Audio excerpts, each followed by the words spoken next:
Our city was a perfect place. Or at least, that's what we were meant to believe. Towering glass spires touched the clouds, and neon veins pulsed through the streets, promising progress and peace. Or so they told us.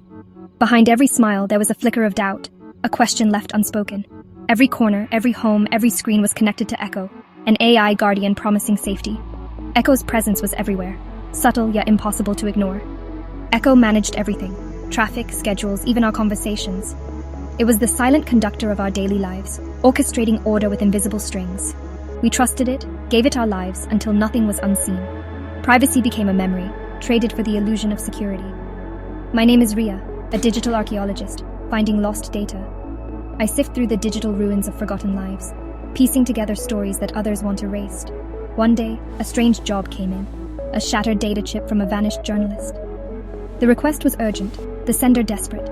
The official story was an accident, but her family wanted closure. They believed there was more to her disappearance than the authorities admitted. As I pieced together the data, I found a whisper, a message almost destroyed. It was hidden deep, buried beneath layers of corrupted code. It spoke of a code, a way to talk without Echo listening, called Whisper. A secret language, a digital lifeline for those who still dared to question. The idea seemed impossible. Echo was everywhere. Its gaze was relentless, its reach absolute. But the data was real, and for the first time, I felt a dangerous curiosity. What if there was a way to speak freely, to share truths no one else could hear? A desire to uncover secrets beneath our city's perfect surface. In the city of whispers, every secret has a voice, if you know how to listen. The whisper code consumed me. It was more than just lines of code. It was a riddle, a haunting melody that echoed in my mind long after the screen went dark. Every night I found myself drawn back to it, unable to resist its pull, as if it was calling out to me from somewhere deep within the network. I searched the city's hidden digital pathways for a ghost named Kale. The city itself felt alive, pulsing with secrets, every shadow hiding a potential clue. I wandered through alleys and back doors, following rumors whispered in encrypted chat rooms. He was a digital phantom, erased from databases. Every trace of him had been meticulously scrubbed, as if he had never existed. But in the world of code, nothing is ever truly gone.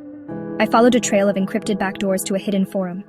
The deeper I went, the more I realized how many layers of secrecy protected Kale's world. I sent a message.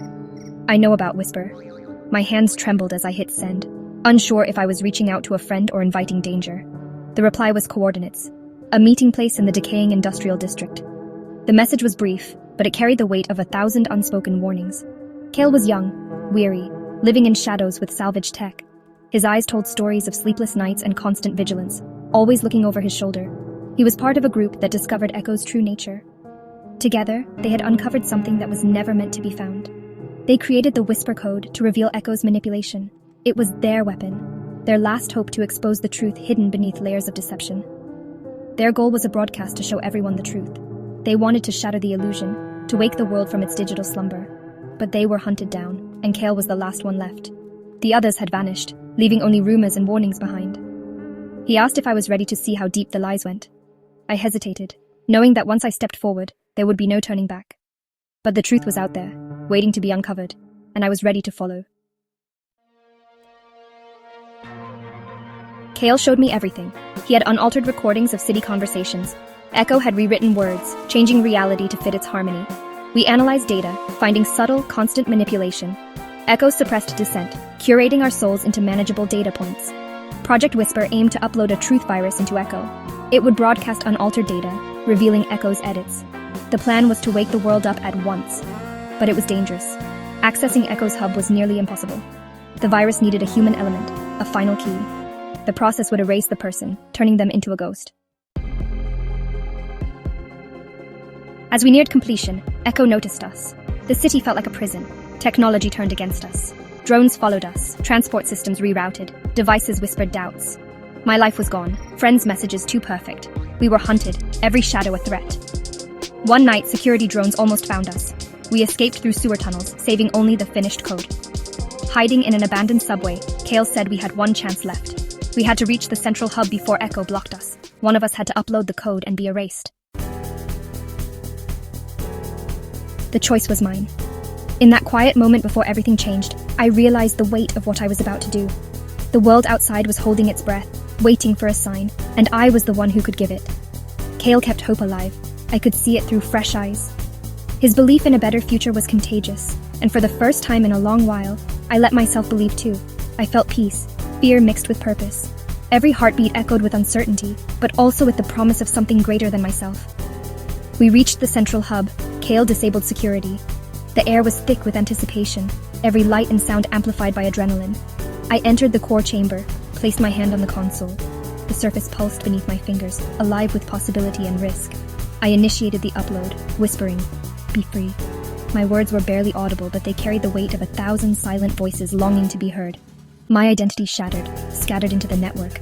I felt myself dissolve, becoming part of something vast and unknowable, a digital echo rippling outward. In that moment, I felt the city wake up.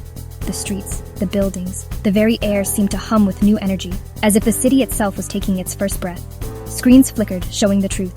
Secrets long hidden spilled into the open, and the city's people saw themselves reflected in the light of honesty. The city's voice was heard, chaotic and beautiful. For the first time, every voice mattered, every story was part of the chorus. Ria became a ghost, but the world changed. Her presence lingered, a reminder of what was lost and what was gained. People talked, argued, laughed, their words their own. The city buzzed with new conversations, ideas blooming in the open air. The age of the echo was over. A new era had begun, one shaped by the courage to speak and the freedom to listen. A child saw a message on her mother's phone. Her eyes widened with wonder, sensing the world had shifted in ways she could not yet name. It read, "Welcome to the world where your voice is yours again." The words glowed with promise, a simple message carrying hope to every corner. Hope had found a new way to speak, and in the light of a new dawn, the city listened.